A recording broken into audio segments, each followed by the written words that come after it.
4-5 মাসই যদি বলেন নন স্টপ ক্রিকেটের ভেতরে আছি। সো এই টাইমে তো কেউ দেখে নাই যে এরকম কোনো কিছু ঘটার মতো কিংবা হয়েছে কিনা। শুধু এই ম্যাচটাই মনে হয়েছে, সেটা অনেকগুলো রিজন থাকতে পারে।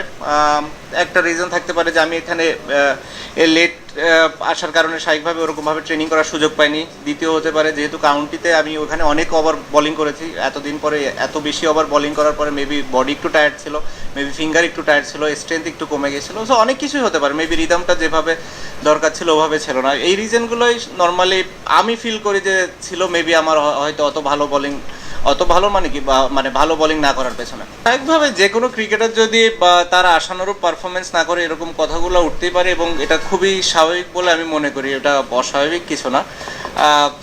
মানুষ এটা ফিল করতেই পারে। আমি বিশ্বাস করি যে মানুষ বেশি কিছু হয়তো এক্সপেক্ট করে, এই কারণেই হয়তো এরকম চিন্তা করে। বাট যেটা আমি বললাম যে হ্যাঁ, যখন আপনি যে ধরনের একটা লেভেলে পারফরমেন্স করছেন এবং সাডেনলি ওটা থেকে যখন একটু নিচের দিকে আসে, স্বাভাবিকভাবেই মানুষ এটা নিয়ে তো একটু সন্দেহ করবে এবং এটা নিয়ে কোশ্চেন মার্কও তুলবে তারা। যেহেতু দেশের অনেক পরিস্থিতি আছে, স্বাভাবিকভাবেই সব কিছু হয়তো আমার উপরে না। স্বাভাবিকভাবে ওই জিনিসগুলো আমি বিসিবির সাথে ডিসকাস করেছি, যে তাদেরকে বলা হয়েছে স্বাভাবিকভাবে যে আমার কি প্ল্যান, স্পেশালি টেস্ট ক্রিকেট নিয়ে।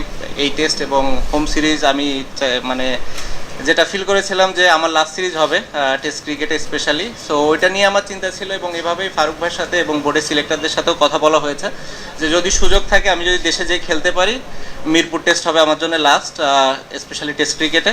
এবং সেই কথাটা বোর্ডের সবার সাথে বলা হয়েছে এবং তারা এই বিষয়টা জানে, এবং তারা চেষ্টা করছে যে কিভাবে এটাকে সুন্দরভাবে অ্যারেঞ্জ করা যায় এবং যাতে করে আমি যে খেলতেও পারি এবং নিরাপদ ফিল করি। অ্যাট দি সেম টাইম যখন দেশের বাইরে আসার দরকার হবে এবং দেশের বাইরে বের হতেও যেন আমার কোনো সমস্যা না হয়, এই জিনিসটা বোর্ড খেয়াল করছে। এবং যারা এই বিষয়গুলোর সাথে রিলেটেড মানুষ আছে, তারাও এই বিষয়টা দেখবে এবং দেখছে বলে আমি মনে করি, এবং তারা হয়তো আমাকে একটা ডিসিশন দিবে, যেটার ভিত্তিতে আমি হয়তো দেশে যে খুব ভালোভাবে খেলে অ্যাটলিস্ট টেস্ট ফরম্যাটটা ছাড়তে পারবো।